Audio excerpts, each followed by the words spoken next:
नमस्कार, समूह के YouTube चैनल पे आपका स्वागत है। आज अपन बात करेंगे बीएससी फर्स्ट ईयर की, क्योंकि जैसे जैसे हम लोग वीडियो डाल रहे हैं सेकेंड ईयर और फाइनल ईयर के, वैसे वैसे कमेंट जब आपके देखते हैं तो ज़्यादा से ज़्यादा कमेंट आ रहे हैं वो फर्स्ट ईयर के लिए आ रहे हैं। तो इतने दिन हम लोग सेकेंड ईयर और फाइनल ईयर की वीडियोज़ बनाने में बिजी थे, बट अभी फर्स्ट ईयर के बच्चों के लिए है। तो फर्स्ट ईयर के बच्चों को डेली के 1 या 2 वीडियो अब से रोज मिल जाएंगे। तो आज अपन बात करते हैं सबसे पहले अपने केमिस्ट्री के लिए। केमिस्ट्री में देखिए सबसे पहला जो पेपर है आपका वो इनऑर्गेनिक का है।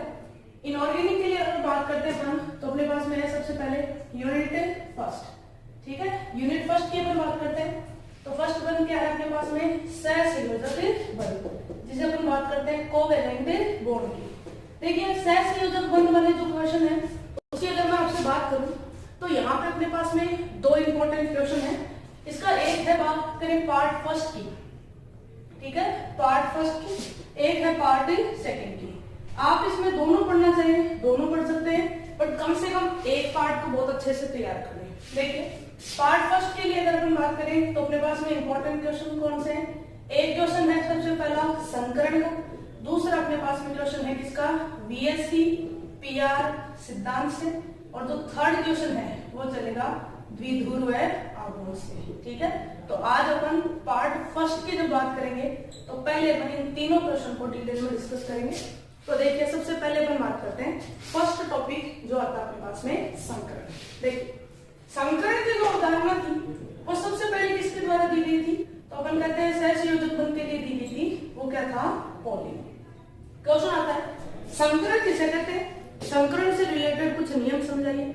या फिर क्वेश्चन आता है कि जिसके अंदर आपको कोई भी संकरण का उदाहरण दिया हुआ होता है, उसको आपको समझाना होता है कि ये बना कैसे है। तो देखिए संकरण के लिए अगर अपन बात करें तो संकरण के जो कुछ नियम्स हैं वो मैं आपको बता देती हूँ कि संकरण क्या कहता है। सबसे पहले कि संकरण जो होता है वो हमेशा किसका निकाला जाता है, केंद्रीय धातु परमाणु का, ठीक है। तो अपन बात करते हैं कि कोई भी आपको एग्जाम्पल दिया हुआ हो उसमें आपको जिसका संकरण निकालना है तो आपको सेंट्रल मेटल आयन दिया जाएगा। दूसरी बात करते हैं अपन संकरण जो होता है उसके अंदर सभी कक्षक पार्टिसिपेट कर सकते हैं, चाहे उनका आकार क्या होता है भिन्न भिन्न, लेकिन लगभग उनकी जो अपन बात करते हैं ऊर्जा की तो ऊर्जा का मान लगभग क्या होना चाहिए, समान। लेकिन जैसे संकरण होता है, संकरण होने से बनते हैं संकरित कक्षक, और संकरित कक्षक जो होते हैं उनका आकार और ऊर्जा दोनों क्या हो जाती है, समान हो जाती है। बात करें अपन आकार की तो अपन सबको पता है एस कक्षक का आकार कैसा होता है, गोलाकार, पी कक्षक का आकार कैसा होता है, डमलाकार, डी कक्षक का आकार कैसा होता है, द्विडमलाकार, और एफ कक्षक का आकार कैसा होता है, जटिल प्रकार का होता है। तो संकरण में जब ये भाग लेते हैं तो इनकी आकार जो होता है वो क्या पाया जाता है, अलग अलग, लेकिन इनकी ऊर्जा लगभग समान होती है। वो आपस में पार्टिसिपेट करते हैं और पार्टिसिपेट करके क्या बना देते हैं, संकरित कक्षक, जिनकी ऊर्जा और आकार दोनों क्या पाए जाते हैं, समान। दूसरा देखिए सेकंड, हमेशा ध्यान रखेंगे कि संकरण में जितने कक्षक भाग लेते हैं हमेशा उतनी की संख्या में क्या बन जाते हैं, नए संकरित कक्षक। तीसरा नियम जो है वो क्या कहता है कि संकरण जो होता है वो कभी भी किसी परमाणु के लिए निश्चित नहीं होता है, ठीक है। डिपेंड करता है कि इसका वातावरण कैसा है। जैसे एक एग्जांपल देते हैं आपको, जैसे CH3 आपको पूछे इसमें कार्बन का संकरण क्या है तो अपन कहेंगे इसमें कार्बन का संकरण क्या है, sp3। लेकिन अगर आपको एग्जांपल दे दे SCH2 डबल बॉन्ड CH2, आपको कहे इस कार्बन का संकरण बताइए, तो देखिए यहाँ पे भी कार्बन था, यहाँ पे भी कार्बन है, लेकिन अगर यहाँ संकरण की बात करेंगे तो यहाँ संकरण आएगा वो क्या आएगा, sp2। और अगर अपन बात करें CH ट्रिपल बॉन्ड CH, आपको कहे इस कार्बन का संकरण निकालिए तो इस कार्बन का जो संकरण आएगा वो क्या आएगा, sp आएगा। तो देखिए एक ही अपने पास में कार्बन परमाणु है, लेकिन कार्बन परमाणु का जो संकरण है वो हर बार क्या है, अलग अलग। वो डिपेंड करता है कि इसके साथ में जुड़े हुए अन्य ग्रुप कैसे हैं, ठीक है। तो आपने कहा ये कुछ नियम है। तीसरी चीज हमेशा ध्यान रखेंगे कि जब भी अपन कहते हैं कि संकरण होता है तो जो नए संकरित कक्षक बनते हैं उनमें जैसे जैसे आप कहोगे दिशात्मक लक्षण बढ़ते हैं वैसे वैसे बंध हमेशा कैसे बनता जाता है, मजबूत बनता जाता है। दिशात्मक की बात करें हम तो सबसे ज्यादा जो दिशात्मक लक्षण है उनकी बात करते हैं, एस में सबसे कम होते हैं, एस से ज्यादा पी में होते हैं, पी से ज्यादा किसमें होते हैं, डी में होते हैं, ठीक है। तो जैसे जैसे इनका वेटेज बढ़ता जाएगा वैसे वैसे बंध भी हमेशा कैसे बनते जाएंगे, मजबूत बनते जाएंगे। ठीक है, नेक्स्ट जो नियम आता है वो कहते हैं कि संकरण जो होता है उसमें हमेशा कौन भाग लेते हैं, कक्षक। संकरण में कभी भी इलेक्ट्रॉन जो होते हैं वो पार्टिसिपेट नहीं करते हैं। इसका मतलब कोई अगर अपने पास में परमाणु है जिसमें रिक्त कक्षक है वो भी संकरण में भाग ले सकते हैं। कोई अगर अपने पास में परमाणु है जिसमें पूरे भरे हुए कक्षक हैं वो भी भाग ले सकते हैं। कोई परमाणु में अगर अर्धपूरित कक्षक है तो वो भी भाग ले सकता है। यानी संकरण में सभी प्रकार के कक्षक क्या कर सकते हैं, भाग ले सकते हैं। यानी यहाँ पे हमेशा भाग कौन लेता है, कक्षक, इलेक्ट्रॉन कभी भी पार्टिसिपेट नहीं करते। तीसरा नेक्स्ट नियम देखिए, नेक्स्ट में अपन बात करते हैं कि जब अपने पास में संकरित कक्षक बनता है, ठीक है, तो इनकी जो पालियां होती हैं वो हमेशा एक दूसरे से अधिकतम दूरी पर रहने की कोशिश करती है ताकि इनमें लगने वाले प्रतिकर्षण का मान क्या हो सके, कम से कम। जैसे सबसे ज्यादा अगर प्रतिकर्षण होता है तो वो किसमें पाया जाता है, लोन पेयर और लोन पेयर में। इसके बाद में किसमें पाया जाता है, लोन पेयर और बॉन्ड पेयर में। और सबसे जो प्रतिकर्षण का मान कम होता है वो किसमें होता है, बॉन्ड पेयर और बॉन्ड पेयर में होता है। ठीक है, तो ये कुछ रूल है जिनको अपन क्या करेंगे, फॉलो करेंगे। ठीक है, अब देखिए क्वेश्चन कैसे आता है। तो सबसे पहले क्वेश्चन आता है कि आपके संकरण है उनके आधार पर आपको बताना है। तो देखिए संकरण कौन कौन से हैं, अपने सिलेबस में दे रखे हैं संकरण, वो है sp, sp2, sp3, sp3d, sp3d2 और दे रखा है sp3d3। तो मैं आपको सारे के सारे जो संकरण है पहले एक एक एग्जांपल से समझाते हैं। देखिए कैसे, आपको सबसे पहले क्वेश्चन देते कि कोई भी संकरण है, आपको कहे sp संकरण है उसको समझाइए, या क्वेश्चन दिया हुआ आ सकता है कि आपको क्या दे सकता है, कोई भी उदाहरण दे सकता है और पूछ सकता है कि इसकी ज्यामिति को संकरण द्वारा क्या कीजिए, समझाइए। जैसे अपने पास में एक एग्जांपल देते हैं, जैसे दे दिया बेरिलियम और साथ में दे दिया H। ठीक, तो देखिए संकरण क्या है, sp संकरण में कितने कक्षक भाग ले रहे हैं, 2। एक कौन सा कक्षक है, s, एक कौन सा कक्षक है, p। 2 कक्षक भाग ले रहे हैं, इसलिए नए भी कक्षक कितने बनेंगे, 2। s कक्षक की आकृति कैसी होती है, गोलाकार। p कक्षक की आकृति कैसी होती है, डमलाकार।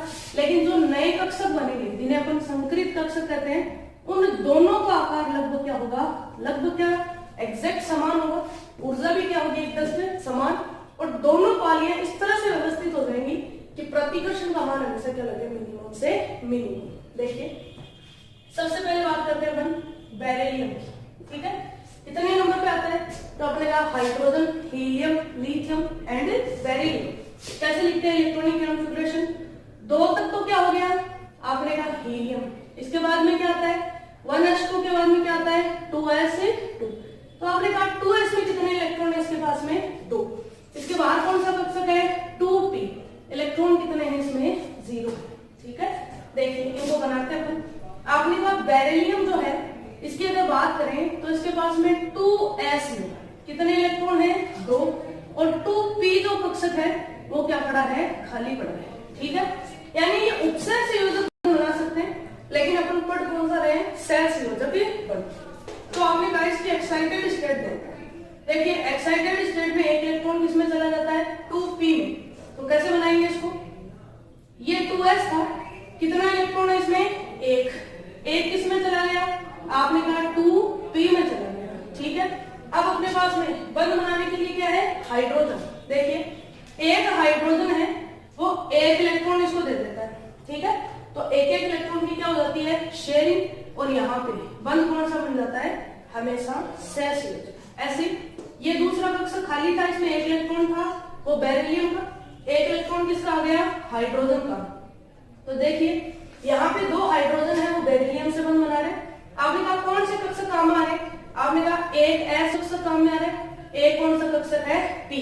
तो संकरण कौन सा हो जाता है, sp संकरण हो जाता है। ठीक है, sp की जो आकृति होती है तो अपन कहते हैं sp की आकृति होती है वो हमेशा कैसे होती है, रेखीय, लीनियर शेप होती है। ठीक है, बंध कोण की अगर अपन बात करें तो बंध कोण का मान कितना होता है, 180। ठीक है, तो आकृति का नाम क्या है, या तो आप क्या लिख सकते हैं, रेखीय, या अपन इसे क्या कर सकते हैं, लीनियर शेप। तो अगर आपके पास में क्वेश्चन आ जाता है कि BeH2 या BeH2 को समझाइए, या फिर आपके पास क्वेश्चन आ सकता है sp संकरण को क्या कीजिए, एक्सप्लेन कीजिए। ठीक है, तो अपन संकरण का जब क्वेश्चन आएगा तो इस तरह से एक्सप्लेन करके आएंगे। अब देखिए, अगर आपके पास में क्वेश्चन आ जाता है दूसरा संकरण जो क्या है sp2, तो देखिए sp2 में एक एक्स कक्षक है, दो क्या है p कक्षक, तो आपके पास संकरण कौन सा हो गया sp2। कितने कक्षक बनेंगे टोटल, तो अपन ने कहा 3 नए संकरित कक्षक बनेंगे। ठीक है, देखिए एग्जांपल से समझाता हूं आपको। जैसे या तो देते हैं बोरोन के साथ में हाइड्रोजन या कोई सा भी हाइड्रोजन देते, जैसे BF3। कैसे बनाएंगे, सबसे पहले बोरोन का इलेक्ट्रॉनिक विन्यास लिखेंगे। कैसे लिखेंगे, ये तो क्या है अपने पास में हीलियम, देन क्या लिखेंगे 2s2, देन क्या लिखेंगे 2p1। ठीक है, इनके कक्षक बनाएंगे अपन। तो आपने कहा बोरोन के पास में ये क्या है 2s, कितने इलेक्ट्रॉन है 2, ये क्या है 2p, कितने इलेक्ट्रॉन है इसमें 1। आपने कहा अब नॉर्मली देखें तो कितना सहसंयोजक बन सकता है 1, लेकिन अगर अपन इसकी एक्साइटेड स्टेट की बात करें तो आपने कहा 1 इलेक्ट्रॉन निकल के किसमें चला जाएगा 2p में। तो देखिए 2s के अंदर कितना इलेक्ट्रॉन बच गया 1। बात करें अपन इसमें 2p की, 1 तो पहले से था, 1 और आ गया, कितने अयुग्मित इलेक्ट्रॉन हो गए 3। अगर अपन बात करें तो आपने कहा बात करें हाइड्रोजन की, चाहे बात कर ले फ्लोरीन की, जैसे फ्लोरीन ले लेते हैं, फ्लोरीन के पास में कितने इलेक्ट्रॉन होते हैं संयोजकता को उसमें 7, कितने इलेक्ट्रॉन चाहिए इसको 1, तो 1 इलेक्ट्रॉन की क्या कर लेता है ये शेयरिंग। आपने कहा 1 इलेक्ट्रॉन दिया, कौन सा बन गया सहसंयोजक। ऐसे ही दूसरा फ्लोरीन था सहसंयोजक, ऐसे तीसरा फ्लोरीन था सहसंयोजक बंद। आपने कहा कौन कौन से कक्षक काम है, 1 s और 2 p, संकरण क्या हो गया sp2। sp2 जो संकरण होता है उसकी आकृति की अगर बात करें तो आकृति होती है वो क्या पाई जाती है त्रिकोणीय समतलीय। कैसे बता, आपने कहा जो पालियां हैं वो इस तरह से व्यवस्थित होती हैं कि प्रतिकर्षण का मान हमेशा क्या रखना चाहिए कम से कम। टोटल एंगल कितना था 360, अगर 3 जोड़ने हैं तो कहां जोड़ देंगे 120 डिग्री, तो इनके बीच का बॉन्ड एंगल कितना पाया जाता है 120 डिग्री। तो ये दो संकरण है अपने पास में, एक है sp, एक बात करते हैं तो sp2। नेक्स्ट जो संकरण आता है उसकी बात करेंगे तो अपन लिखेंगे sp3, सीधा सा है। इसमें एक तो क्या होगा s कक्षक, 3 क्या पार्टिसिपेट करेंगे p कक्षक। ठीक है, तो देखिए बात करते हैं अपन संकरण sp3 की। अगर अपन को देते संकरण sp3 तो अपन ने कहा टोटल कक्षक कितने अपने पास में 4। कैसे, एक एग्जांपल से समझते हैं। एग्जांपल देते आपको CH4, देखिए कार्बन में लिखते हैं, कार्बन कितने नंबर पे आता है 6 पे, क्या लिखेंगे हीलियम। ठीक है, 2s2 2p2। ओके, बनाते हैं इनको। आपने कहा ये अपने पास में क्या है 2s, कितने इलेक्ट्रॉन है आपने कहा 2, ये अपने पास में क्या है p, कितने इलेक्ट्रॉन है 2।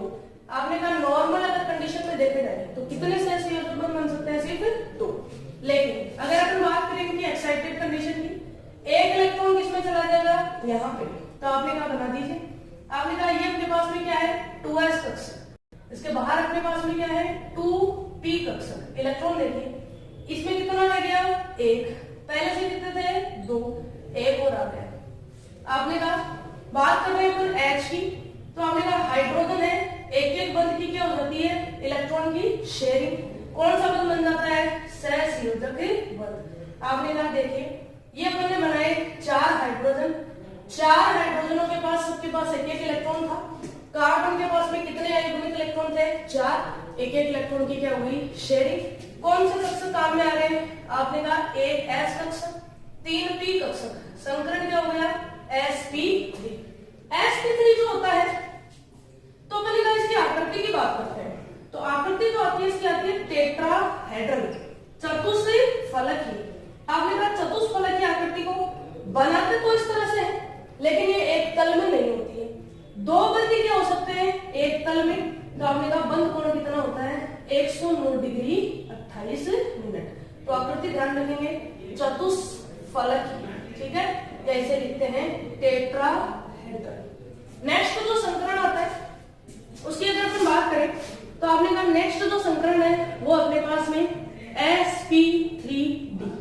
अब आपने कहा कि इसके अंदर कोई भी एक एग्जांपल देते हैं आपको, जैसे s कक्षक भाग ले रहे हैं, 3 p कक्षक भाग ले रहे हैं, 1 d कक्षक भाग ले रहे हैं, तो टोटल कितने कक्षक भाग ले रहे हैं? 5।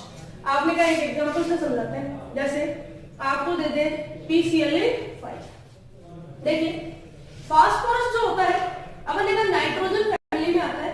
अगर इसके लिए अगर बात करें अपन, तो आपने कहा फास्फोरस का इलेक्ट्रॉनिक विन्यास देखिए, नियोन तक तो कितना हो गया अपने पास में 10। इसके बाद में क्या लिखते हैं? आपने कहा 3s2, फिर क्या लिखते हैं 3p3। ठीक है, वैलेंस सेल में कितने इलेक्ट्रॉन है? टोटल 5 है। आपने कहा देखिए फास्फोरस को लिखे, आपने कहा ये अपने पास में क्या है 3s। ठीक है, आपने कहा 3s की अगर बात करते हैं तो अपने पास में कितने इलेक्ट्रॉन है? 2। फिर अगर अपन बात करें तो आपने कहा ये अपने पास में क्या है p कक्षक, कितने इलेक्ट्रॉन है? 1 2 एंड 3। अब देखिए आपने कहा जब इनकी बात कर रहे थे अपन, तो आपने कहा नॉर्मल कंडीशन में देखा जाए तो कितने बंद बना सकते हैं? 3। इसीलिए कहते हैं नाइट्रोजन जो होता है उसमें डी कक्षक नहीं होते, इसलिए कभी भी NCl5 नहीं बनता है, लेकिन PCl5 बनता है। क्यों बनता है? क्योंकि देखिए तीसरी जो क्वांटम संख्या की, अगर मुख्य क्वांटम संख्या की अगर बात करें तो थर्ड में कौन स्टार्ट हो जाता है? डी। लेकिन ये क्या होता है 3d 0, इसलिए अपन इसको लिखते नहीं है। लेकिन यहाँ पे अगर अपन लिखना चाहे तो इसके बाहर कौन है? डी कक्षक। कितने होते हैं? 5, जो कि क्या है? खाली। आपने कहा नॉर्मल कंडीशन में बंद बनेंगे 3, लेकिन अगर अपन इसकी एक्साइटेड कंडीशन लिखे तो एक जो इलेक्ट्रॉन होता है वो 3s से किसमें चला जाता है? 3d। देखिए ये कितना था? 3s। कितना इलेक्ट्रॉन है? 1। बात करते हैं 2p की, कितने इलेक्ट्रॉन है? 3। ये क्या है अपने पास में? 3d। कितने इलेक्ट्रॉन आ गया इसमें? 1। अब अपने पास में क्या है? क्लोरीन। आपने कहा क्लोरीन की जब अगर बात करेंगे तो आपने कहा क्लोरीन के पास में भी संयोजकता तो उसमें इलेक्ट्रॉन कितने होते हैं? 7। इसलिए बंद कितने की जरूरत है इसको? 1। आपने कहा एक क्लोरीन अपना इलेक्ट्रॉन देता है और कौन सा बंद बना लेता है? सहसंयोजक बंद। दूसरा देखिए नेक्स्ट जो क्लोरीन आएगा सहसंयोजक बंद, फिर नेक्स्ट क्लोरीन सहसंयोजक बंद, फिर नेक्स्ट क्लोरीन सहसंयोजक बंद, नेक्स्ट क्लोरीन सहसंयोजक बंद। कितने सीएल जोड़ गए? आपने कहा 5। अगर बात करें अपन संकरण की, आपने कहा कौन कौन से कक्षक पार्टिसिपेट कर रहे हैं? आपने कहा एक s, 3 क्या है अपने पास में? p, 1 क्या है? d। तो हाइब्रिडाइजेशन क्या हो गया? sp3d। अब अगर इसकी ज्यामिति की अगर बात करते हैं तो इसकी ज्यामिति आती है, वो आती है त्रिकोणीय समतलीय। तो आपने कहा फास्फोरस से 3 क्लोरीन है, एक ही तल में जुड़े रहते हैं और इसकी जो बंधन होता है वो कितना होता है? 120 डिग्री। 2 बच गए, वो पिरामिड के रूप में जुड़े होते हैं। तो आपने कहा ये क्या बन गया? क्लोरीन और क्लोरीन। इन दोनों क्लोरीन के बीच का एंगल कितना है? 180 डिग्री। तो इसका नाम क्या होता है? त्रिकोणीय समतलीय द्विपिरामिडीय, या तो बात करें trigonal planar bi pyramidal. Bond angle की बात करें तो प्लेन वालों के बीच का एंगल कितना है? 120, और अगर दोनों एंगल की बात करें पिरामिड्स की तो बॉन्ड एंगल कितना है? 180 डिग्री। ठीक है, नेक्स्ट 2 संकरण और है अपने पास में। sp3d के बाद की बात करें तो नेक्स्ट संकरण जो आता है वो आता है अपने पास में, एक तो sp3d2 और एक तो लास्ट संकरण बन जाता है, वो क्या बन जाता है? sp3d3। देखिए अपन सबसे पहले बात करते हैं, वो करेंगे sp3d2 की। आपने कहा sp3d2 के अंदर देखिए कितने कक्षक पार्टिसिपेट करेंगे? आपने कहा 1 s कक्षक, 3 p कक्षक और 2 क्या है? d कक्षक। देखिए सबसे पहले एग्जांपल लेते हैं इसका, जैसे SF6। आपने कहा सल्फर। सल्फर के लिए अगर अपन बात करते हैं इलेक्ट्रॉनिक कॉन्फ़िगरेशन लिखते हैं तो आपने कहा सबसे पहले तो क्या लिखेंगे? नियोन। देन क्या लिखेंगे? आपने कहा 3s2, देन क्या लिखेंगे? 3p4। ठीक है, आपने कहा इसके लिए देखिए सल्फर को जब अपन बनाए तो आपने कहा ये क्या है? 3s। वो देखिए 3d में क्या है? 0 है। आपने कहा कितने इलेक्ट्रॉन है? 2। आपने कहा p लेते हैं तो 3p में कितने इलेक्ट्रॉन है? 1 2 3 एंड 4। ठीक है, और ये अपने पास ये खाली पड़ा है जो क्या है? 3d। आपने कहा ये खाली कक्षक था, तो अगर नॉर्मल अगर बात करें तो सल्फर कौन सी फैमिली में आता है? ऑक्सीजन फैमिली में। सामान्यतः कितने सहसंयोजक बंध बनाए जाते हैं? 2, लेकिन अपन को बंध कितने बनाने हैं? 6। तो देखिए अगर बात करें अपन फर्स्ट एक्साइटेड स्टेट की, तो ये इलेक्ट्रॉन जाएगा यहाँ पे। तो आपने कहा सल्फर फर्स्ट ऑक्सीडेशन स्टेट है इसकी, देखिए आपने कहा ये क्या है अपने पास में 3s, कितने इलेक्ट्रॉन है आपने कहा 2 है।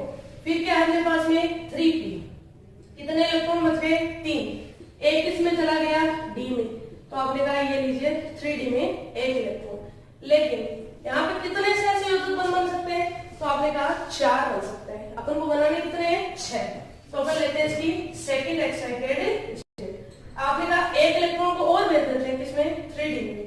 आपने कहा ये क्या बचना है अपने पास 3s, इलेक्ट्रॉन कितना है 1, ये क्या अपने पास में 3p, इलेक्ट्रॉन कितने अपने पास में 3, ये अपने पास में क्या है 3d में इलेक्ट्रॉन कितने हो गए 2।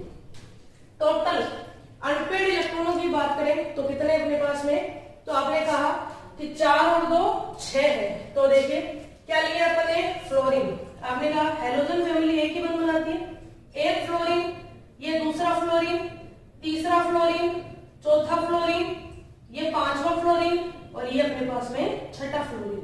सारे के सारे फ्लोरीन है वो सल्फर के एक एक इलेक्ट्रॉन से क्या बना रहे हैं सहसंयोजक बन। अपन बात करें यहाँ पे कौन कौन से कक्षक भाग ले रहे हैं, एक s कक्षक, 3 क्या ले रहे हैं p कक्षक, d कक्षक कितने काम में आ रहे हैं 2। तो संकरण क्या हो गया sp3d2। sp3d2 संकरण के लिए अगर अपन ज्यामिति की बात करें तो आपने कहा इसकी आकृति को बोला जाता है अष्टफलकीय।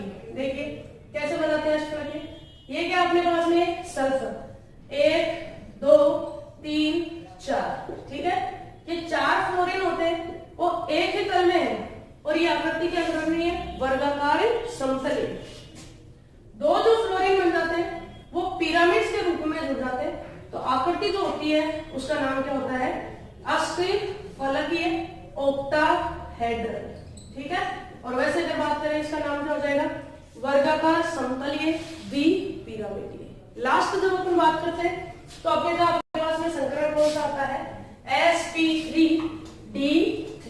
तो देखिए एक संकरण है अपने पास में sp3d3 जिसमें आपने कहा एक s कक्षक, 3 p कक्षक और 3 d कक्षक क्या करते हैं पार्टिसिपेट करते हैं। तो ये लास्ट संकरण अपने पास में sp3d3। एग्जांपल देखिए IF7, ठीक है। आयोडीन की बात करते हैं, आपने कहा जब अपन आयोडीन के लिए लिखेंगे तो आपने कहा आयोडीन का इलेक्ट्रॉनिक कॉन्फ़िगरेशन है, तो आपने कहा इलेक्ट्रॉनिक कॉन्फ़िगरेशन क्या लिखते हैं NS2 NP5, ठीक है। N की अगर मैं बात करूं तो कौन सा आता है 5, तो आपने कहा 5S2 5P5। देखिए आयोडीन को अपन बनाते हैं, आपने कहा S कक्षक, ठीक है, कितने इलेक्ट्रॉन है आपने कहा 2, ये क्या अपने पास में 5p, 5d क्या पड़ा अपने पास में खाली, कितने इलेक्ट्रॉन है 5p में 1 2 3 4 5, ये अपने पास में क्या है 5d, d कक्षक पूरा क्या पड़ा है खाली। आपने कहा जनरल अगर अपन हेलोजनों की बात करते हैं तो सबका इलेक्ट्रॉनिक कॉन्फ़िगरेशन नॉर्मल होता है NH2 NP5। तो देखिए कितना बंद बनाते हैं एक बंद बनाते हैं, ठीक है, लेकिन अपन को बंद कितने बनाते हैं 7। तो आपने कहा देखिए फर्स्ट एक्साइटेड स्टेट लेंगे तो आपने कहा एक इलेक्ट्रॉन इसमें जाएगा, एक इलेक्ट्रॉन इसमें जाते हैं टोटल अनपेड कितने हो जाएंगे 3, काम नहीं चलेगा। आपने कहा सेकंड एक्साइटेड स्टेट देखिए, आपने कहा एक इलेक्ट्रॉन को और भेज देते हैं, टोटल अनपेड कितने हो गए 5, लेकिन अपन को बंद कितने बनाने हैं 7। आपने कहा थर्ड ऑक्सीडेशन एक्साइटेड स्टेट में जाके तो आपने कहा इसमें कितने स्टार लगा देंगे अपन 3। तो देखिए 5s कितने इलेक्ट्रॉन है 1, बात करते हैं अपन 5p की, कितने अनपेड बचेंगे 3। अपन ने कहा 5d में 3 एक्साइटेड कंडीशन है तो 1 2 और 3, टोटल अगर बात करें तो कितने अनपेड हो गए 7। आपने कहा क्या है अपने पास में फ्लोरीन, आपने कहा एक इलेक्ट्रॉन की शेयरिंग की, ये क्या है फ्लोरीन, ये दूसरा फ्लोरीन, ये तीसरा फ्लोरीन, ये अपने पास में चौथा फ्लोरीन, ये क्या बच गया 5वां, ये क्या है 6ठा और ये अपने पास में 7वां, ठीक है। तो टोटल नंबर कितने अपने पास में फ्लोरीन के 7 के साथ फ्लोरीन है वो कौन सा बंद बनाते हैं सहसंयोजक। आपने कहा ये संकरण कौन सा हो जाएगा एक S कक्षक, 3 p कक्षक और 3 क्या काम में आ रहे हैं d कक्षक। जब हम इनकी बात करते हैं तो आपने कहा इनकी आकृति जो आती है वो क्या बनेगी, एक तो पंचभुजीय, ठीक है। जो 5 फ्लोरीन होते हैं वो तो एक ही तल में जुड़े रहते हैं, तो ये तो क्या हो गई पंचभुजीय, और बाकी के जो 2 फ्लोरीन है वो ऐसे पिरामिड्स के रूप में जुड़े रहते हैं, तो इसकी जो आकृति का नाम होता है वो क्या होता है, पंचभुजीय द्विपिरामिडीय। बॉन्ड एंगल की अगर बात करें, दोनों पिरामिड्स के बीच का एंगल कितना होता है 180 डिग्री, और ये जो समतल में है इनके बीच की अगर बात करें तो एंगल कितना आता है 72 डिग्री। तो देखिए सबसे फर्स्ट जो क्वेश्चन है उसकी अगर अपन बात कर रहे हैं तो आपने कहा आपको क्वेश्चन दिया हुआ आना चाहिए कि किसी भी आकृति को किसके आधार पर समझाना है, संकरण के आधार पर, ठीक है। अब आपको एक तरीका बताते हैं। तरीके में क्या है कि आपने कहा कि आपको सबसे पहले, ठीक है, एक फॉर्मूला लगाना है जिससे आपको ये पता चल जाए कि इसमें संकरण कौन सा होगा। तो देखिए इसका तरीका क्या है, सबसे पहले अपन को निकालना है n का नंबर, ठीक है। कैसे निकालते हैं, एक फॉर्मूला होता है। सबसे पहले बात करते हैं जिसका भी अपन को संकरण निकालना है उसके लिए बात करेंगे संयोजकता कोश में उपस्थित इलेक्ट्रॉनों की संख्या, ठीक है। फिर क्या करते हैं, आपने कहा इसमें जोड़ देते हैं क्या, सिग्मा बंधों की संख्या, तो क्या करते हैं सिग्मा बंधों की संख्या जोड़ देते हैं। फिर क्या करते हैं प्लस माइनस इसका चार्ज, या अपन बात करेंगे इसके आवेश की, और भाग दे देते हैं किसका 2 का। देखिए n का मान अगर अपने पास कितना आ जाए 2, तो संकरण क्या लिखेंगे sp। sp क्या करती है, भी लिख के आए क्या आती है, रेखीय। बंद कोण की बात अगर अपन करें तो कितना आता है अपने पास में 180 डिग्री, ठीक है। दूसरा n का मान अपने पास कितना आ जाए 3, तो क्या लिखेंगे sp2। आकृति क्या आती है, आपने कहा त्रिकोणीय समतलीय, ठीक है। त्रिकोणीय समतलीय की जब अपन बात करते हैं तो बंद कोण कितना आता है अपने पास में 120 डिग्री।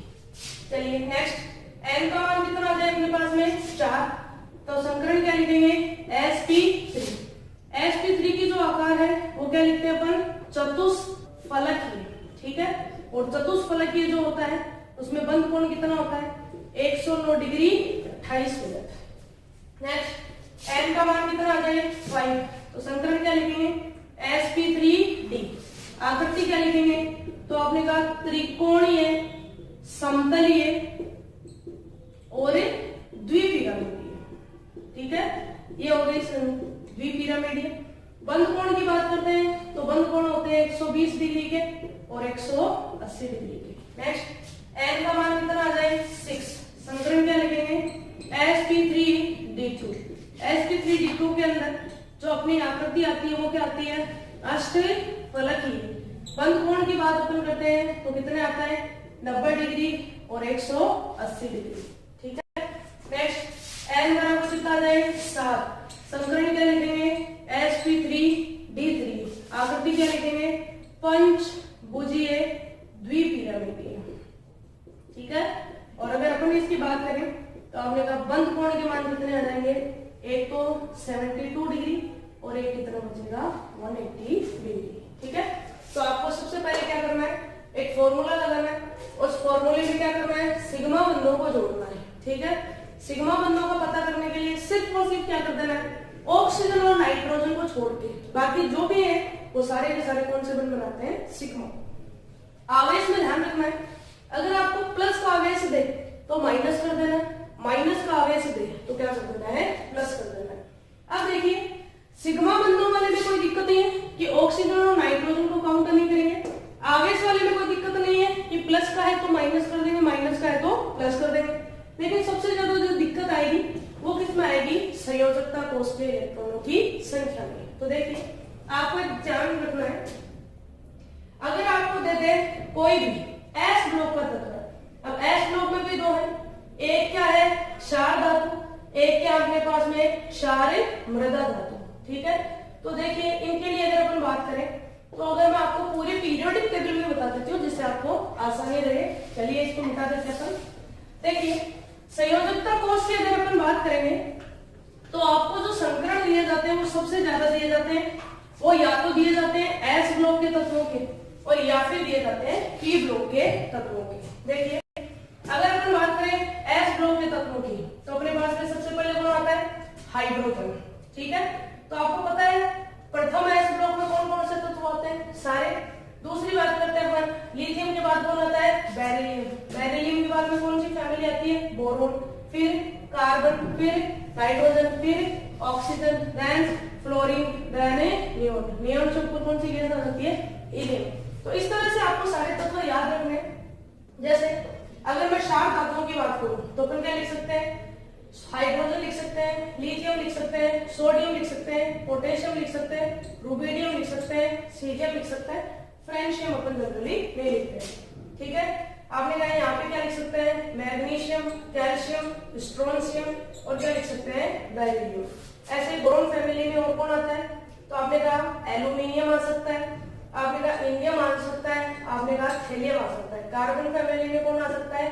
सिलिकॉन आ सकता है, आपने कहा जर्मेनियम आ सकता है, आपने कहा ये क्या आ सकता है? टिन। नाइट्रोजन फैमिली में कौन कौन आ सकता है? तो आपने कहा नाइट्रोजन फैमिली के अंदर अगर अपन बात करें तो आपने कहा ये सारे आ सकता है। ऑक्सीजन फैमिली में मैं लिख देती हूँ। ठीक है, तो ये लीजिए, यहाँ पे आपको पता ही है फ्लोरीन क्लोरीन है, देन ब्रोमीन और आयोडीन। इनकी अगर अपन बात करें तो आपको अक्रिय गैसें कहाँ कहाँ पे आती हैं? तो आपने कहा जनरली अक्रिय गैसों को आपको याद रखना है। अब देखिए, मैं पहले आपको वही क्वेश्चन वापस सॉल्व करके बताती हूँ जो भी अपन ने सॉल्व किए हैं। जैसे तो आपको कोई भी इलेक्ट्रॉनिक विन्यास नहीं लिखना पड़ेगा, आपको कोई भी जो इसके लिए बनाना नहीं पड़ेगा, सीधा आप कैसे निकाल सकते हैं समीकरण। देखिए, सबसे पहला एग्जांपल क्या लिखा था अपन ने? BeH2। दूसरा एग्जांपल क्या लिखा था अपन ने? BH3। तीसरा एग्जांपल क्या लिखा था अपन ने? CH4। चौथा एग्जांपल क्या लिखा था अपन ने? TCl5। पांचवा एग्जांपल क्या लिखा था? SF6। छठा एग्जांपल क्या लिखा था अपन ने? IF7। देखो, इनमें से जब क्वेश्चन आया तो आपने कहा आपको पहले से पता होने की जरूरत नहीं है, सीधा निकाल सकते हैं। कैसे? देखिए, सबसे पहले देखिए बेरिलियम। आपने कहा संयोजकता कोष में इलेक्ट्रॉनों की संख्या की बात कर रहे थे। ये जितने भी तत्व है इनके पास संयोजकता कोष में इलेक्ट्रॉन होता है 1, इनमें 2, इनमें 3, कार्बन फैमिली में 4, नाइट्रोजन फैमिली में 5, ऑक्सीजन फैमिली में 6, हैलोजन फैमिली में 7 और अक्रिय गैसों के पास इलेक्ट्रॉन कितने होते हैं? 8। ठीक है, देखिए बेरिलियम के पास में संयोजकता कोष में इलेक्ट्रॉनों की संख्या कितनी है? 2। तो अपन क्या लिखेंगे? N इक्वल, सबसे पहले वैलेंस शेल में इलेक्ट्रॉन कितने हैं अपने पास में? 2। ठीक है, संयोजकता कोष के अलावा यहाँ पे सिग्मा बंध भी कितने हैं? 2 डिवाइड बाई 2, तो कितना हो गया अपने पास में? 2 + 2 4, 4 डिवाइड बाई 2 कितना आया? 2। और जब 2 आता है तो हाइब्रिडाइजेशन क्या आता है? sp। और sp जो होता है उसकी आकृति क्या आती है? रेखीय। ठीक है, दूसरा देखिए, बात करते हैं BS3 की। बोरोन देखिए कहां पे आता है? तो आपने कहा संयोजकता कोष में इलेक्ट्रॉन की संख्या कितनी है? 3 प्लस बंध कितने हैं? आपने कहा 3 डिवाइड बाई 2 कितना आ गया? 3। 3 का मतलब हाइब्रिडाइजेशन कौन सा आएगा? sp2। sp2 की आकृति क्या आती है? त्रिकोणीय समतलीय। नेक्स्ट बात करते हैं CH4 की। कार्बन फैमिली के पास में संयोजकता कोष में इलेक्ट्रॉन कितने हैं? 4, बंध भी कितने हैं? 4 डिवाइड बाई 2 कितना आ गया? 4। Hybridisation sp3। sp3 की जो शेप होती है वो क्या आती है? टेट्राहेड्रल। नेक्स्ट बात करते हैं PCl5। कहां आता है? नाइट्रोजन फैमिली में। वैलेंस शेल में इलेक्ट्रॉन 5, बॉन्ड भी कितने हैं? 5 डिवाइड बाई 2 कितना आ गया? 5। 5 के लिए हाइब्रिडाइजेशन sp3d। आपने कहा शेप क्या आती है? तो आपने कहा trigonal planar bipyramidal. Next SF6 sulphur कौन सी फैमिली में है? ऑक्सीजन में। तो इलेक्ट्रॉन कितने हैं? 6, बॉन्ड भी कितने हैं? 6 डिवाइड बाई 2 कितना आ गया? 6। Hybridisation sp3d2। sp3d2 की शेप क्या आती है? ऑक्टाहेड्रल। लास्ट है IF7 halogen family iodine. Valence shell में इलेक्ट्रॉन 7, बॉन्ड भी 7 डिवाइड बाई 2 कितना आएगा? 7। 7 तो sp3d3। आपने कहा sp3d3 की शेप क्या आती है? Pentagonal bipyramidal. ठीक है, तो अपन ने ना इनका कोई डायग्राम बनाया, ना अपन ने इनके लिए कोई कक्षक बनाया, बिना कक्षक निकाले भी अपन क्या निकाल सकते हैं कि ज्यामिति। संकरण अगर अपन को पता है तो अपन इनकी ज्यामिति और क्या निकाल सकते हैं बंधी कोण। लेकिन अब एक दिक्कत है, दिक्कत क्या है कि यहाँ पे जो n की वैल्यू आती है जैसे 2, 3, 4, 5, 6 या फिर 7, तो आपने कहा n की जितनी वैल्यू है उतनी ही संख्या में क्या होनी चाहिए यहाँ पे बंद कोण। लेकिन अगर यहाँ पे नहीं है तो फिर अपन संकरण से क्या नहीं बता पाएंगे, ज्यामिति नहीं बता पाएंगे। ठीक है, तो आपने कहा अगर ज्यामिति नहीं बता पाएंगे अपन तो फिर अपन क्या लगानी पड़ेगी अपन को BSc-PR थ्योरी। देखिए कैसे, मैं यहाँ पे जितने भी आपके एग्जाम में क्वेश्चन आए हैं वो भी आपको डिस्कस करके बताऊंगा। BSc-PR थ्योरी पढ़ने के बाद आप उनको खुद भी सॉल्व कर सकते हैं। कैसे, देखिए सबसे पहले मैं आपको BSc-PR थ्योरी के लिए बता देती हूँ। अगर अपन बात करें तो आपने कहा BSc-PR थ्योरी क्या है, तो अपन ने कहा valence shell VSEPR, valence shell electron pair repulsion theory. देखिए कैसे, आपने कहा आपके पास में n का वैल्यू है कितना, आपने कहा 2, तो यहाँ पे जो ज्यामिति बताई जाती है वो किसके कारण आती है, आपने कहा बॉन्ड पेयर और प्लस लोन पेयर दोनों के कारण आती है। फिर यहाँ पे क्या लिखते हैं अपन, इसकी ज्यामिति लिखते हैं। ऐसे देखिए, आपको मैं यहाँ पे कहूँ n की वैल्यू लिखो, यहाँ पे मैं कह दूं इसका संकरण लिखो, और यहाँ पे आपको लोन पेयर बॉन्ड पेयर लिखने के, यहाँ पे क्या लिखनी है आपको ज्यामिति। देखिए n का वैल्यू सबसे पहले अपने पास कितना हो सकता है 2, आपने कहा 2 होता है तो संकरण कितना आता है sp, बॉन्ड पेयर भी कितने होते हैं 2, लोन पेयर कितने हो गए 0। इन दोनों का योग किसके बराबर होना चाहिए, n के बराबर। तो आपने कहा आकृति जो आती है वो क्या आएगी, रेखीय लीनियर आएगी, जिसको अपन इस तरह से बनाएंगे। ठीक है, नेक्स्ट अपन बात करते हैं, अगर अपने पास में हाइब्रिडाइजेशन क्या आ जाए sp3। देखिए sp3 है, sorry n is equal to कितना है 3, तो संकरण क्या आएगा sp2। आपने कहा बॉन्ड पेयर कितने होगा 3, लोन पेयर कितने हैं 0, तब तो देखो हाइब्रिडाइजेशन वाले के बराबर आ जाएगा कि अगर 3 है तो sp2 हाइब्रिडाइजेशन होता है तो शेप क्या आती है, तो अपन लिख सकते हैं त्रिकोणीय समतलीय। ठीक है, तो देखिए त्रिकोणीय समतलीय, अभी अपन ने आकृति बनाई थी कि त्रिकोणीय समतलीय जो आकृति होती है वो इस तरह से बनती है। ठीक है, यहाँ कोई दिक्कत नहीं है, लेकिन आपने कहा दूसरी कंडीशन ये भी तो हो सकती है कि यहाँ पे बॉन्ड पेयर का नंबर कितना हो जाए, आपने कहा 2, तो बच गया वो एक क्या है लोन पेयर, टोटल अगर करें तो कितना आ गया 3। तो आपने कहा अगर ऐसी आकृति है तो देखिए इसी के अंदर क्या करते हैं, 2 तो बना दिए बॉन्ड पेयर, एक जगह क्या लगा दिया लोन पेयर, और ध्यान रखेंगे लोन पेयर जो होते हैं वो कभी भी ज्यामिति में पार्टिसिपेट नहीं करते। तो अगर अपन इसको छुपा लें तो यहाँ पे ये जो आकृति बचेगी, देखो यहाँ पे कोई भी केंद्रीय परमाणु है उससे एक बंध ये जुड़ा हुआ है, एक बंध ये जुड़ा हुआ है। ठीक है, अगर इसको अपन देखें तो ये कैसा लग रहा है, तो इसकी आकृति का नाम है वो क्या दे दिया जाता है V शेप्ड दे दिया जाता है। ठीक है, V आकृति का होता है। नेक्स्ट देखिए n का मान कितना हो जाए अपने पास में 4, नंबर n का बढ़ता जाएगा वैसे वैसे पॉसिबिलिटीज भी बढ़ती जाएंगी। कैसे, देखिए अगर 4 है तो हाइब्रिडाइजेशन है वो क्या आएगा sp3। आपने कहा sp3 की अगर अपन बात करें फर्स्ट कंडीशन, यहाँ पे बॉन्ड पेयर कितना हो जाए 4, लोन पेयर कितने हैं 0, तो आपने कहा यहाँ पे तो शेप आती है वो क्या आती है टेट्राहेड्रल। अभी आपको बताया कि टेट्राहेड्रल शेप को अपन इस तरह से बनाते हैं। अब देखिए नेक्स्ट कंडीशन, अगर आपके पास में बॉन्ड पेयर कितने हैं 3, तो एक क्या बच गया लोन पेयर। आपने कहा देखिए टेट्राहेड्रल शेप ही थी, ओके, लेकिन एक जगह पे यहाँ पे क्या लगा दिया आपने लोन पेयर लगा दिया। ठीक है, अब देखिए यहाँ पे लोन पेयर है, बाकी सारे ग्रुप किधर है नीचे की तरफ, तो ये जो आकृति आती है इसको बोलते हैं पिरामिड। ठीक है ना, ये क्या आ जाती है पिरामिडल आ जाती है। नेक्स्ट देखिए, आपने कहा आपके पास कंडीशन हो जाए कि बॉन्ड पेयर भी कितने हैं 2 और लोन पेयर भी कितने हैं 2, टोटल कितना है 4। तो आपने कहा यहाँ पे देखिए टेट्राहेड्रल शेप ही थी लेकिन सिर्फ बॉन्ड पेयर कितने हैं 2 है। आपने कहा 2 जगह क्या लगाने पड़ेंगे अपन को लोन पेयर, आपने कहा ये क्या लगा दिया लोन पेयर। अभी हम बता के आए लोन पेयर होते हैं वो कभी भी ज्योमेट्री में पार्टिसिपेट नहीं करते हैं। तो यहाँ पे ये जो आकृति बचती है तो अपन कहते हैं कि ये वापस वही 2 बच गए, तो 2 बचने के कारण क्या आ जाती है, वी शेप आ जाती है। ठीक है, तो ये जो कंडीशन है ये किस में आती है, हाइब्रिडाइजेशन जब क्या होता है sp। अब देखिए n की वैल्यू कितनी है अपने पास में 5, तो आपने कहा हाइब्रिडाइजेशन कौन सा हो सकता है, आपने कहा sp3d। पहली कंडीशन क्या हो सकती है, आपने कहा 5 प्लस 0। ठीक है, एक भी अगर लोन पेयर नहीं है तो आपने कहा एक भी लोन पेयर नहीं है तो आकृति आती है वो आती है ट्राइगोनल प्लेनर बाई पिरामिडल। कैसे बनाते हैं, आपने कहा त्रिकोणीय समतलीय और द्विपिरामिडीय, ये आकृति आती है।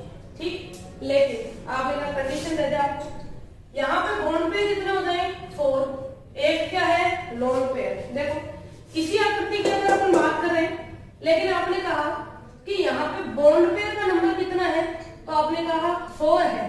ठीक है, एक क्या लगा दिया अपन ने लोन पेयर, तो मैंने ये लगा दिया यहाँ पे लोन पेयर। ठीक है, अब देखो जब आप इसको देखेंगे तो आपने कहा यहाँ पे बॉन्ड पेयर एक, ये कितना है दूसरा, ये क्या है तीसरा, ये क्या बच गया चौथा। ठीक है, ये जो आपको शेप दिख रही है ये कैसे दिखती है, के शेप दिखती है। ठीक है, ढेकुली बोला जाता है इसको, या बोला जाता है सी सो शेप। ठीक है, तो ये आप नाम याद रखेंगे, या तो लिखेंगे के शेप या फिर क्या लिखेंगे आप के शेप की जगह सी सो शेप। ठीक है, नेक्स्ट कंडीशन आपको दे दे, बॉन्ड पेयर कितने हो गए 3। ठीक है, और 2 क्या है लोन पेयर। तो आपने कहा अब की बार यही आकृति है, लेकिन इस आकृति के अंदर देखिए आपने कहा कितने बॉन्ड पेयर है अपने पास में 3 है, तो आपने कहा 1 2 3 और यहाँ पे बच गए 2, वहां पे क्या लगाएंगे लोन पेयर लगा देंगे। ठीक है, आपको दिख रहा होगा। अगर आपसे पूछे कि यहाँ पे कौन सी ज्यामिति बचेगी, तो आपने कहा ये बॉन्ड पेयर हो गया 1, ये बॉन्ड पेयर हो गया अपने पास में 2, ये बॉन्ड पेयर हो गया अपने पास में 3। तो आपको दिख रहा है 2 लोन पेयर जब होते हैं तो जो शेप आती है वो क्या आती है, टी शेप आती है। ठीक, नेक्स्ट है n इक्वल टू कितना हो जाए अपने पास में 6, तो समीकरण क्या लिखेंगे sp3d2। देखिए sp3d2 जब लिखते हैं बॉन्ड पेयर कितने होते हैं 6, लोन पेयर कितने होते हैं 0, तो शेप जो आती है वो क्या आती है ऑक्टाहेड्रल। कैसे बनाते हैं, आपने कहा इस तरह से बनाई जाती है ऑक्टाहेड्रल स्ट्रक्चर। अब देखिए नेक्स्ट आपको कंडीशन देके आ जाए कि यहाँ पे बॉन्ड पेयर 6 की जगह कितने हो गए 5, तो लोन पेयर कितना हो जाएगा 1। अब देखिए ये अपने पास में शेप है, तो आपने कहा यहाँ पे बॉन्ड पेयर सिर्फ कितने हैं 5 है, आपने कहा एक जगह क्या लगाना पड़ेगा अपन को लोन पेयर। ठीक है, एक जगह लोन पेयर लगाते ही ये ज्यामिति में पार्टिसिपेट नहीं करेगा, तो यहाँ पे जो आकृति होती है उसका नाम क्या दे देते हैं, आप कहते हैं डिस्टोर्टेड ऑक्टाहेड्रल, विकृत अष्टभुजाकीय, या देना चाहिए तो क्या दे सकते हैं वर्गाकार समतलीय पिरामिड। और लास्ट जो कंडीशन आती है इसकी वो क्या आती है 4 प्लस 2। आपने कहा इसी ज्यामिति के अंदर लोन पेयर कितने अपने पास में 2, तो आपने कहा देखिए यहाँ पे क्या लगा देते हैं लोन पेयर, यहाँ पे भी लोन पेयर, दोनों ही ज्यामिति में भाग नहीं लेंगे, तो जो आकृति बचेगी वो क्या बचेगी स्क्वायर प्लेनर वर्गाकार समतलीय। और लास्ट जो अपने पास में है n इक्वल टू कितना हो जाए 7, तो समीकरण क्या लिखेंगे sp3d3। आपने कहा total number of bond pair कितने होने चाहिए 7, लोन पेयर कितने होंगे 0, तो आपने कहा यहाँ पे जो शेप आती है वो क्या आती है, आपने कहा पेंटागोनल बाई पिरामिडल। ठीक है ना, पंचभुजीय द्विपिरामिडीय। कैसे बनाते हैं, आपने कहा एक तो बना देते हैं ये पेंटागोनल या पंचभुज, और यहाँ पे 2 क्या लगाते हैं पिरामिड। नेक्स्ट कंडीशन आपको दे दे कि यहाँ पे क्या दे दे 6 प्लस 1। ठीक है, आपने कहा यहाँ पे देखिए शेप आपको ये बनानी है वापस, लेकिन इसी शेप के अंदर एक जगह क्या लगा देना है लोन पेयर। लोन पेयर लगते ही नाउन के आगे क्या लगा देंगे विकृत, और वैसे देखा जाए तो पंचभुजीय पिरामिडीय आकृति। ठीक है, तो ये होगी पेंटागोनल पिरामिडल। और लास्ट अगर बात करें यहाँ पे बॉन्ड पेयर कितने हो जाए 5, तो लोन पेयर कितने हो जाएंगे 2। शेप जो बचेगी वो सिर्फ क्या बचेगी पंचभुजीय या अपन क्या कर सकते हैं, पेंटागोनल। ठीक है, ये है आपके पास में VSEPR थ्योरी। लास्ट ईयर के क्वेश्चंस की अगर अपन बात करें तो देखिए, एक क्वेश्चन पूछा हुआ आपसे ICl2 माइनस का। देखिए बिना कोई आप लगाए सीधा फॉर्मूला लगा के अपन इसकी शेप बता सकते हैं। कैसे? आयोडीन के पास में टोटल नंबर ऑफ इलेक्ट्रॉन्स कितने हैं, 7। क्लोरीन के पास में बंद कितने बना रखे हैं यहाँ पे, 2। आपको पता है ऑक्सीजन और नाइट्रोजन को काउंट नहीं करना है। चार्ज किसका है, माइनस का, तो क्या कर देना है, +1 डिवाइड बाई 2। तो देखिए कितना हो गया अपने पास में टोटल, ये 9 और 8 10 डिवाइड बाई 2 कितना आया, 5 आता ही हाइब्रिडाइजेशन क्या आएगा, sp3d। sp3d तो आ गया, लेकिन यहाँ पे बॉन्ड पेयर का नंबर कितना दे रखा है, 2। तो लोन पेयर कितने हो गए, 3।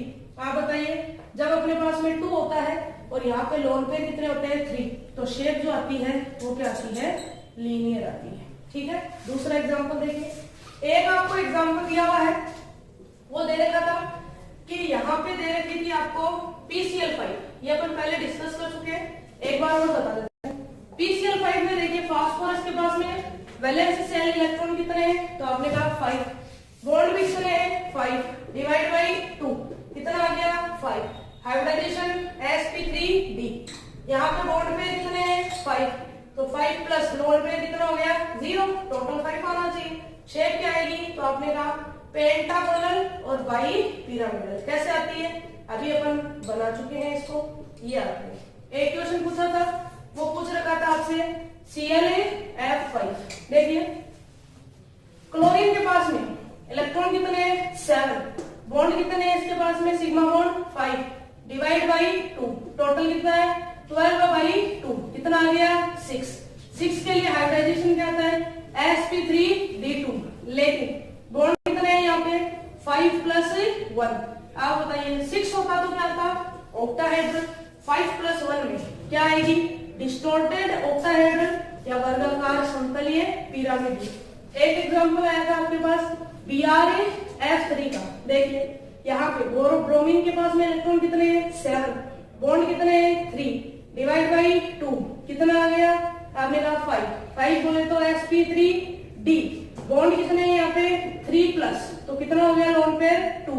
अभी आपको पता है जब बॉन्ड पेयर कितने हो अपने पास में, 3 हो, लोन पेयर कितने हो, 2 हो, तो शेप क्या आती है, टी शेप। ठीक है, एक एग्जांपल दे रखा था आपको, किसका दे रखा था, BrF3। ठीक है, ये तो हो गया। इसके बाद में एक एग्जांपल था ClAF5, तो आपने कहा ClAF5 का ये हो गया। एक दे रखा था ICl4 देखिए आयोडीन के पास में इलेक्ट्रॉन कितने हैं, 7 प्लस 4 बॉन्ड पे, ये किसका है, चार्ज माइनस का, ऐड कर देंगे +1 डिवाइड बाई 2, तो टोटल नंबर कितने हो गए, 6 का मतलब sp3d2। आपने कहा यहाँ पे बॉन्ड पे नंबर कितना है, आपने कहा 4, लोन पे कितने हो गए, 2। शेप क्या आएगी, नॉर्मल, आपने कहा स्क्वायर प्लेनर या वर्गाकार समतलीय। एक क्वेश्चन आपको नॉर्मली पूछ रहे NH4+ बताइए, तो अपन क्या कहते हैं, यहाँ पे नाइट्रोजन के पास में इलेक्ट्रॉन 5, बॉन्ड कितने हैं, 4, आपने कहा चार्ज किसका है, प्लस का, क्या कर देंगे, माइनस डिवाइड बाई 2 कितना आ गया अपने पास में, आपने कहा 8 divide by 2 4। Hybridisation sp3, bond पे कितने हैं, 4, लोन पे कितने हैं, 0। शेप क्या आएगी, टेट्राहेड्रल। एक और बता देते हैं आपको, कहते हैं जीनोम O2F2। देखिए वैलेंस सेल में इलेक्ट्रॉन कितने हैं, 8, ऑक्सीजन को काउंट नहीं करते, यहाँ पे कितना है, F2, 8 + 2 डिवाइड बाई 2 कितना आ गया, 5 का मतलब हाइब्रिडाइजेशन sp3d। लेकिन देखिए बॉन्ड पेयर कितने हैं, आपने कहा 4, लोन पेयर कितना है, 1। शेप क्या आएगी, के शेप। ठीक है, तो देखिए इसका सबसे इंपॉर्टेंट जो है, अगर आपसे पूछे कि कोई भी NO2+ NO या पूछ ले NO2-, तो हाइब्रिडाइजेशन से इसकी शेप नहीं बता सकते, लेकिन VSEPR थ्योरी जो है उनसे इनकी शेप बताई जा सकती है।